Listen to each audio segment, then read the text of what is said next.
Hola, ¿qué tal? ¿Cómo están? Les saluda Claudia Livieri. Estoy en una nueva emisión de Canadá en Palabras. El día de hoy me encuentro nuevamente en Páginas de Espuma y con una gran invitada. El día de hoy vamos a platicar con Ana María Shua. Ella es una autora que ha transitado por todos los géneros: poesía, cuento, novela, microrrelato, y que ha sido traducida, editada y premiada y leída en todo el mundo. ¿Cómo estás, Ana María? Muy bien, encantada de estar contigo, Claudia.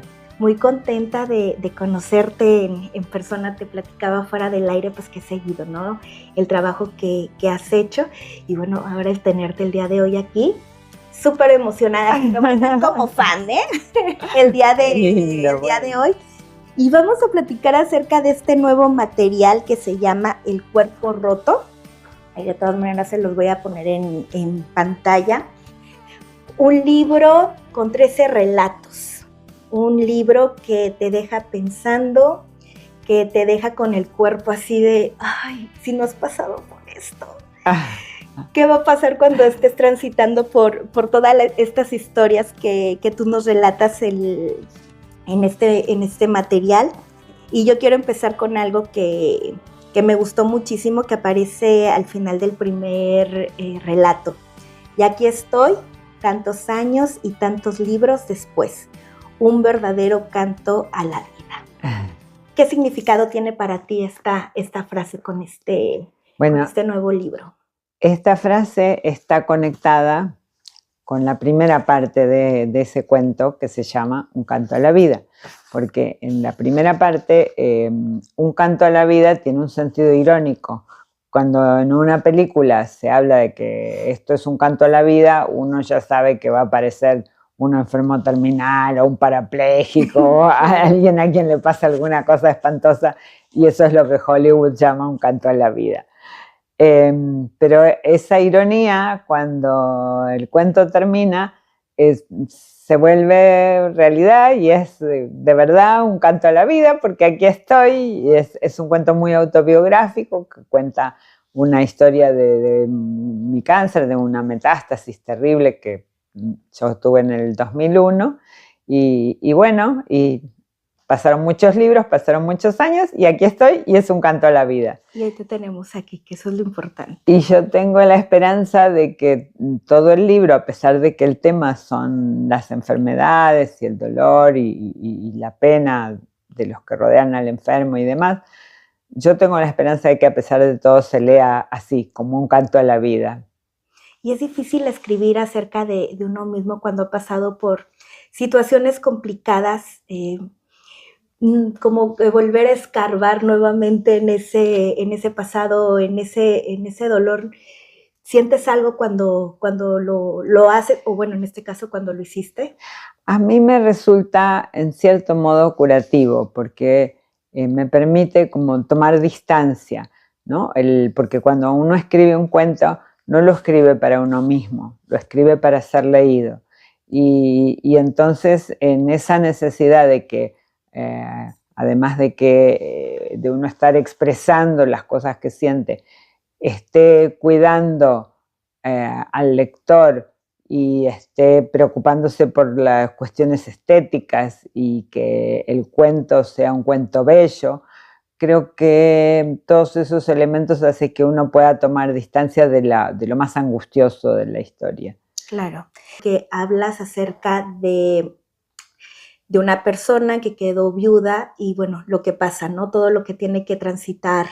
Los que estamos alrededor no lo notamos, Claro. ¿no? O sea, a veces dices, bueno, es que esta persona está actuando así o así, y dices, bueno, a lo mejor ya está descansando porque pasó su pareja o una persona familiar, pasó por algo pues muy doloroso.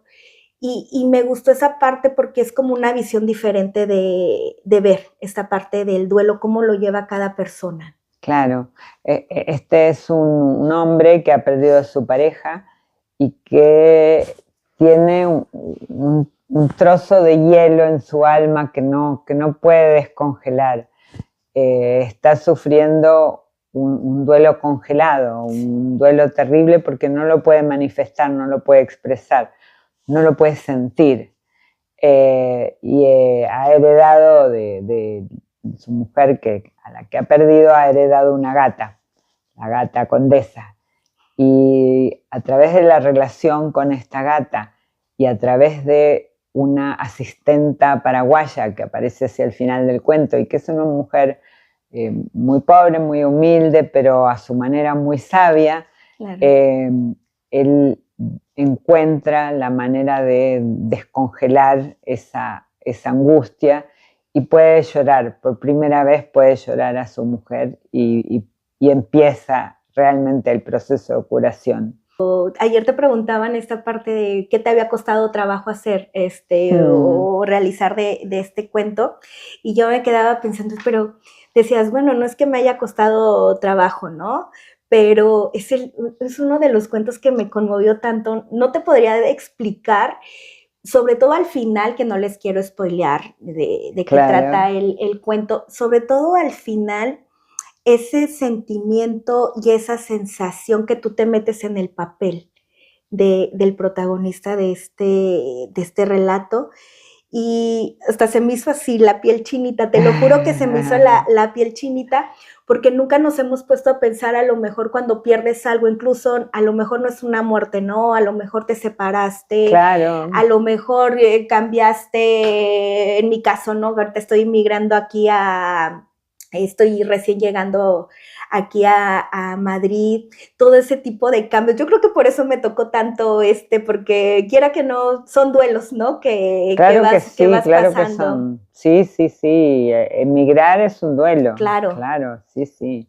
Y cambiar de piel otra vez, cambiar ¿no? de piel, empezar de nuevo. Todo otra vez, claro, seguro. Hay otra de las cosas que me gustó de la charla de ayer que decías, lo que más me gusta de la medicina son las palabras. ¿Qué tanto te llevó toda esta investigación para realizar este libro? Porque te tenías que meter también a los términos médicos, ¿no? En cada uno de los cuentos que nos presentas, pues estás en el hospital, los términos médicos de los doctores que también ahí nos presentan, incluso las mismas enfermedades que tienen las personas. ¿Te llevó mucho tiempo hacer esto? Es que me llevó toda la vida. Toda. Porque no es que tuve que hacer una investigación especial para este libro, sino que presto mucha atención cuando me cuentan cosas que tienen que ver con temas médicos. Me interesa, pregunto y bueno, y me va quedando porque además siento una gran fascinación por esos términos que no siempre sé lo que quieren decir, pero sé cómo aplicarlos. Y bueno, en realidad mi amor es amor por las palabras en términos generales, porque por eso soy escritora. Claro. Y las palabras, los términos médicos, bueno, quizás por misteriosos me resultan especialmente fascinantes. Ay, qué padre. Ningún médico se me quejó, al parecer no cometí errores. Eso te iba a decir, el feedback a lo mejor de los más cercanos con este material que, bueno, acaba de salir el libro, pero a lo mejor los borradores que hayan tenido la oportunidad de leer otras personas, ¿qué fue lo que te comentaron? Sí, no, nadie, ningún médico, porque sí lo hice leer por algún médico y nada, no tuve ninguna objeción. Ah, qué bueno, sí.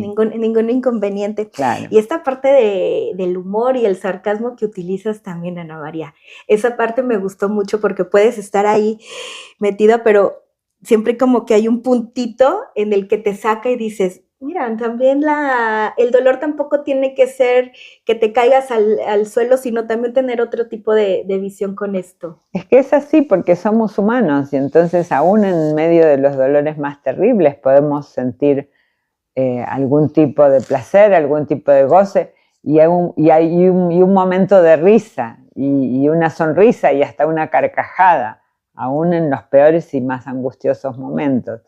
Y yo siento que particularmente tratando estos temas tan angustiosos, el humor y la ironía, que son parte de mi personalidad, tienen que estar presentes.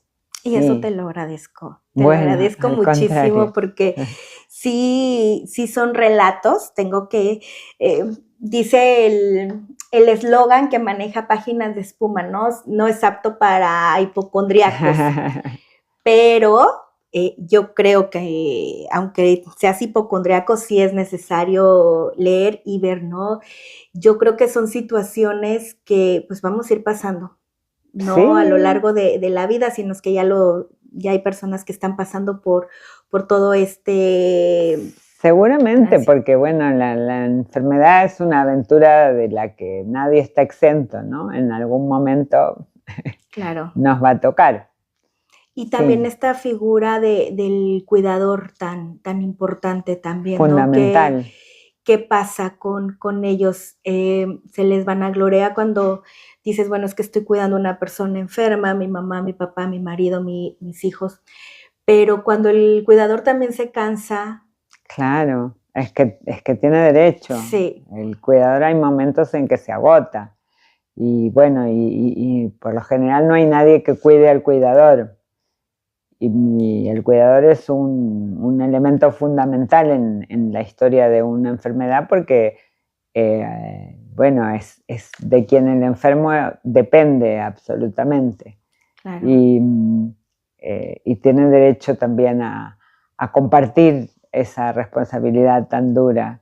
Pero una cosa es que tenga derecho y otra cosa es que lo consiga. A veces no se puede. Claro. De hecho, yo tengo aquí una experiencia personal de hace muchísimos años. Un tío enfermó. Entonces, pues, mi abuelita ya estaba un poquito más grande, nadie podía. Bueno, total que yo sí tenía el tiempo para ir en las noches a cuidarlo, ¿no? Todo bien, ¿no? Cuando, sí, vas y cuidas a tu tío, todo bien. El día que no fui, me empezaron me cayó así como que, y se muere mi tío. El día que no fui, o sea, el día que no fui, yo tuve como que ese sentido de culpabilidad. Yo tenía 18 años en esa... Pobrecita. Sí, no, pero fue algo así porque se me quedó tan grabado de que sí, mientras estuve ahí, sí, Claudia es la que va, Claudia es la que apoya, y el día que no fui, que recibimos la llamada en la madrugada, aquella, ¿no?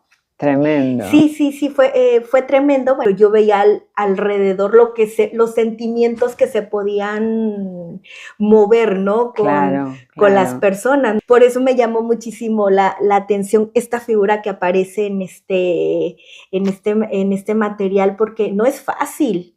No es fácil enfrentarte a todo esto, porque te terminas tú también enfermando en cierta manera. Seguro. Cuando murió mi padre, fue un accidente posoperatorio y mi madre estaba con él. Y yo siempre pensé, qué suerte que era mi madre la que estaba con él y no que hubiera sucedido justo cuando estaba yo, porque mi madre nunca me lo hubiera perdonado. Claro. Siempre hubiera pensado que si estaba ella, algo más habría podido hacer.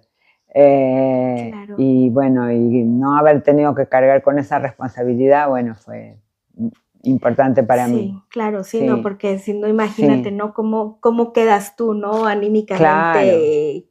Claro. En esa parte. Y mi madre, sí, yo creo que ella siempre hubiera pensado que su presencia hubiera logrado algo.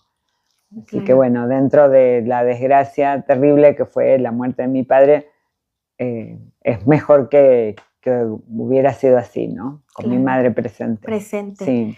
Y también hablas de esto, de tu padre en estos relatos que nos presentas en el cuerpo roto. Empiezas contigo, terminas con tu papá. Es como que una forma, no sé si así estaban pensados los relatos en hacerlos, o simplemente salió de poner la historia de tu papá. Fue de una conversación con mi editor. Es magnífico tener un buen editor. Juan Casamayor es un gran editor en Páginas de Espuma. Y yo tenía todos los relatos y no sabía bien en qué orden ponerlos. Y entonces él me dijo, bueno, empecemos con Un canto a la vida, que es un relato duro, pero que termina bien, para que el lector sepa de entrada qué es lo que le espera en este libro, sin ninguna duda. Y ya que empezamos con un autobiográfico, terminemos con otro autobiográfico.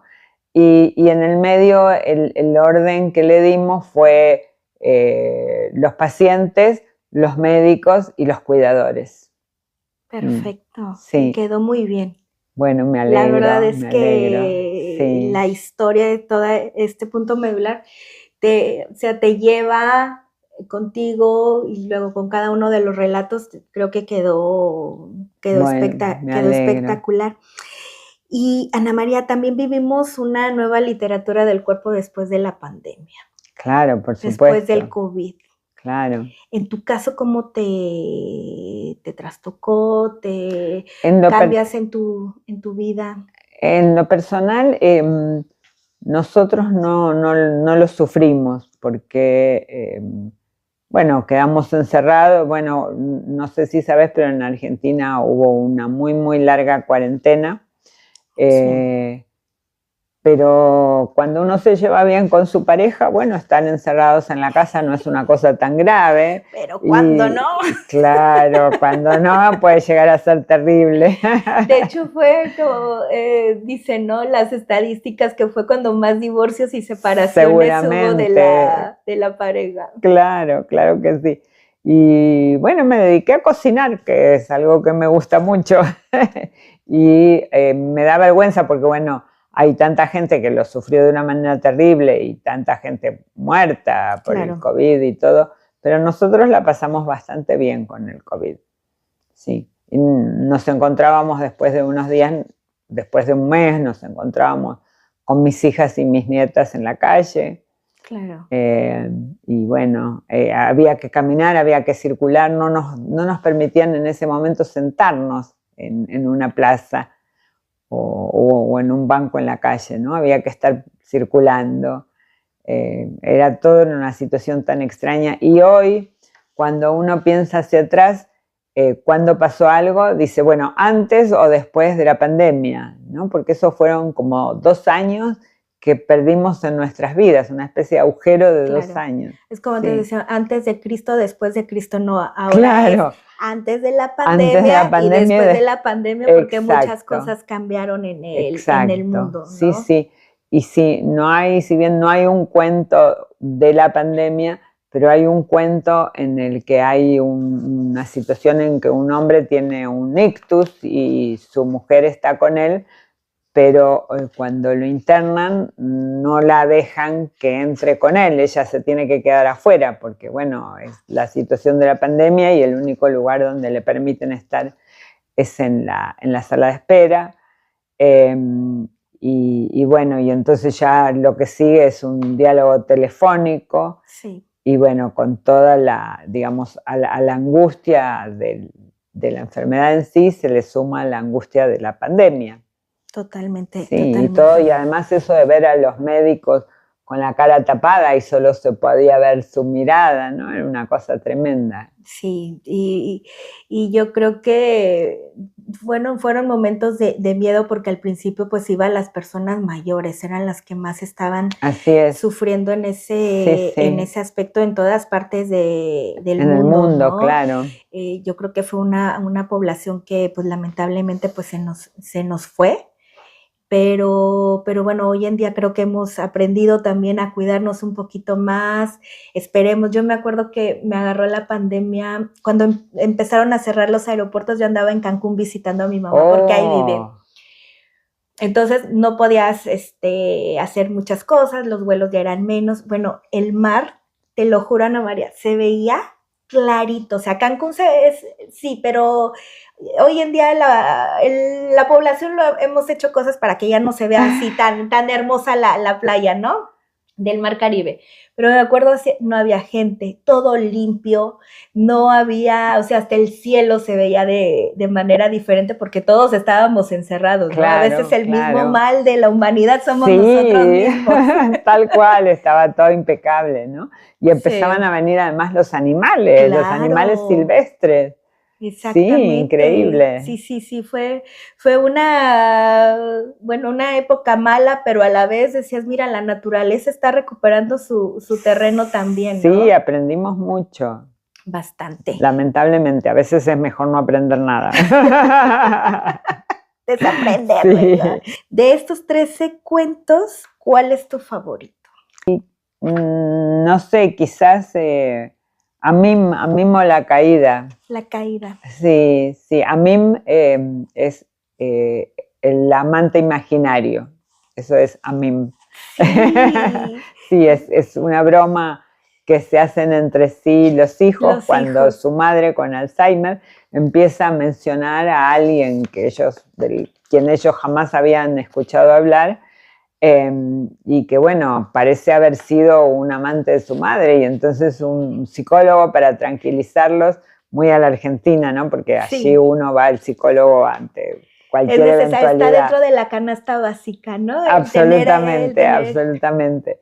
Y el psicólogo, para consolarlos un poco, les dice, bueno, a veces como los niños tienen un amigo imaginario, a veces los viejos tienen un amante imaginario. Claro, entonces ya cuando los hijos hablan entre ellos, hablan del Amim. Claro. Pero después no resulta tan imaginario. Claro, ¿no? Exactamente. Claro, ahí está la sorpresa para que lean el material. Y hablando de ese tema, ¿no? De la fractura mental, ¿cómo se hace para no caer en los estereotipos? Es difícil a la hora que estás escribiendo decir, híjole, esta parte no, porque un cliché, ¿no? Va a ser un cliché y... Bueno, es que eso es la literatura, no solo en el tema de la enfermedad mental, en todo uno está constantemente evitando los clichés, muy particularmente en el lenguaje. El lenguaje literario es un lenguaje que se construye destruyendo o desarticulando el lenguaje cotidiano, para reconstruirlo en un lenguaje que evite los clichés. Y de eso se trata la literatura, y de eso y de observar.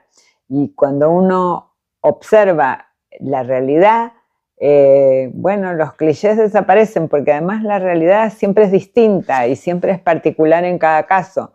Entonces no hay clichés posibles. Claro. Sí. Totalmente. Y bueno, antes de terminar esta charla contigo, Ana María, ay, que quisiera que fueran más horas, pero luego voy a ir a visitarte a Argentina y vamos a durar. Sí, ahí tengo una visita pendiente. Hemos tenido bastantes autores de ahí de Argentina que hemos tenido la oportunidad de entrevistar. Entonces ahí tenemos Los reunimos todos en mi casa. Todos nos reunimos para ahí contigo. ¿Qué te gustaría que el lector se lleve con este nuevo material? El cuerpo roto, 13 relatos. También, oye, el número 13 muy cabalístico también, ¿eh? No sé si tenía ahí, si lo hiciste adrede o fue sin pensar. ¿Qué te gustaría que se llevara el público con el libro? Un canto a la vida. Eso quisiera que se llevara. Que aún en medio de la enfermedad, de la pena y el dolor, la vida gana. Totalmente. Sí. Y así con este mensaje nos despedimos el día de hoy, de esta nueva emisión de Canadá en Palabras. Yo les quiero agradecer muchísimo por haberse conectado. Recuerden que pueden ver este programa a través de Cuéntame un Libro, Ahora Canadá, y también por Go Live TV. Muchísimas gracias. Al contrario, muchísimas gracias a ti, Claudia. Fue un gusto conocerte y estar aquí. Estoy en modo fan el día de hoy, ¿eh? Fan. Nos vemos en una siguiente edición. Hasta luego.